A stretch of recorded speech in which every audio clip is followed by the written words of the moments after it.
Okay, I'm going to start my speech. 1, 2, 3, 4, and then 5. Thank you everybody for coming today. The general purpose of my speech is to persuade my audience how stress affects the human body and the importance of managing stress. What if I tell you guys each individually that you are being evicted from your house or apartment today because you are 5 months behind on rent? Not to mention you've lost your job 2 weeks ago and haven't had the chance to sleep or eat well. And let's say you had a loss in your family. You might immediately feel like your whole world is coming down on you and begin to have a panic episode. Your heart will begin to race and you may feel an immersive heat rushing through your body as your body is experiencing a change of anxiousness and anxiety because you are unaware of the possibilities of what to do next. How many of you will stress out in this situation? Raise your hands and look at the person next to you to see if they have their hands up as well. Yeah, this happens in our everyday basis. People tend to go through chaotic, disruptive situations that make people uneasy. Whether it can be running late to your job or having a tragedy in your family, intersects with a sign that you are stressing or are in a state of stress. Although people can detect stress or the insignificance, it can actually harm the human body, in which stress is linked to 6 of the leading causes of death: heart disease, cancer, lung disease, accidents, cirrhosis of the liver, and suicide, as reported in Cleveland Clinic on February 5th, 2005. Stress can be overwhelming to detect and to keep in control because we live in a world that surrounds us with everyday scenarios that can make us feel anxious, nervous, or worried. In my presentation, I will cover how stress affects us and who is to blame for the cause of stress and steps to take to manage stress. Americans are among the most stressed people in the world, according to a new survey, and that's just the start of it. In the United States, about 55% of adults said that they had experienced stress during a lot of the day prior, compared with just 35% globally. Statistically, that put country on par with Greece, which had led the rankings on stress since 2012, reported in New York Times by Naraz Chosky on April 25th, 2019. Do we know what the problem is? Stress is a mental issue or an emotional strain that results from adverse on very demanding circumstances. Most people are unaware that they go through stressful situations. In cases like these, this becomes a very dangerous issue for most people, and it can attack your body slowly in many ways. According to the Issue Help Guide on October 2019 states that if you tend to get stressed out frequently, like many of us in today's demanding world, your body may exist in a heightened state of stress most of the time, and that can lead to serious health problems. Chronic stress disrupts nearly every system in your body. It can suppress your immune system, upset your digestive system, and reproductive system. It can even rewire the brain, leaving you more vulnerable to anxiety, depression, and other mental health problems. The problem with stress is that as we as people aren't programmed to cope with unexpected feelings to a problem, it is part of how the nature of human beings work. It triggers in our bodies, and immediately it can progress worse if there is nothing to cope with. Now that I spoke to you about how stress affects us, now I'm going to explain who to blame for what causes stress.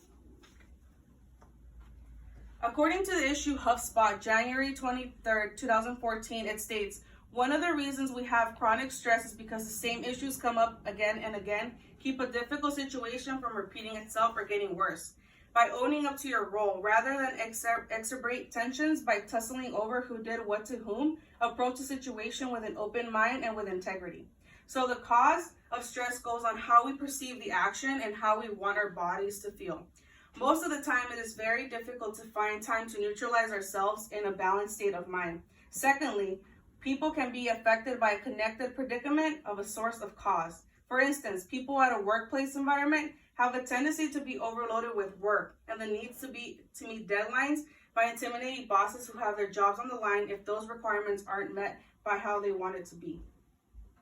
This can immediately trigger a person's ability to cope and ease with perfection to present the situation. In fact, this will not only cause them to feel under pressure, but ultimately it will cause them to quit their jobs from this cause. But in today's hectic world, the workplace too often seems like an emotional roller coaster. Long hours, tight deadlines, and ever-increasing demands can leave you feel worried, drained, or overwhelmed. And when stress exceeds your ability to cope, it stops being helpful and starts causing damage to your mind and body as well as your job satisfaction, according to Help Guide by Jan Siegel on October 2019. Now that I discussed who is responsible for the cause of stress, next I'm going to explain the steps needed to manage stress. There are several ways you can avoid stress and how to overcome them in your everyday life. You must consider that stress is a mental issue that affects the chemistry of the brain, not a physical disruption of the virtual body organs itself. Therefore, you must get involved in lifestyle changes that your body can adapt to. For instance, exercising has shown to provide medication and self-esteem, improvement for mental exhaustion. By having regular aerobic exercise will bring remarkable changes to your body, your metabolism, your heart, and your spirits. It has a unique capacity to exhilarate and relax, to provide stimulation and calm, to counter depression and to dissipate stress, according to Harvard Medical School on July 13, 2018. It is imperative to understand that our health is always a priority when in need. Stress is found in many aspects of life.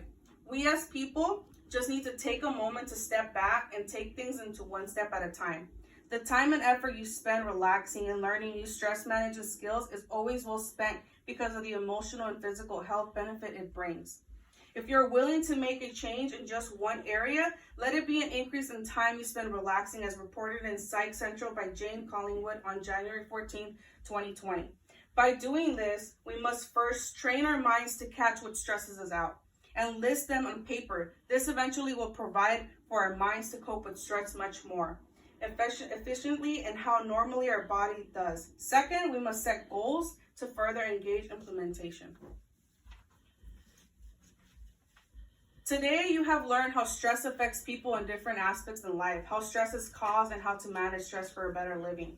Stress is the body's most natural way of altering our bodies to act intensively to things. However, if we do not learn to manage our stress, this can escalate to health issues in the future. Back to the original sample of stress effectiveness, if we were living in an apartment to a homeowner who's behind on their mortgage or month rent due payment, there's always a way to tackle down the issue than internally go out of control without making of a better solution. Thank you all for listening to my speech.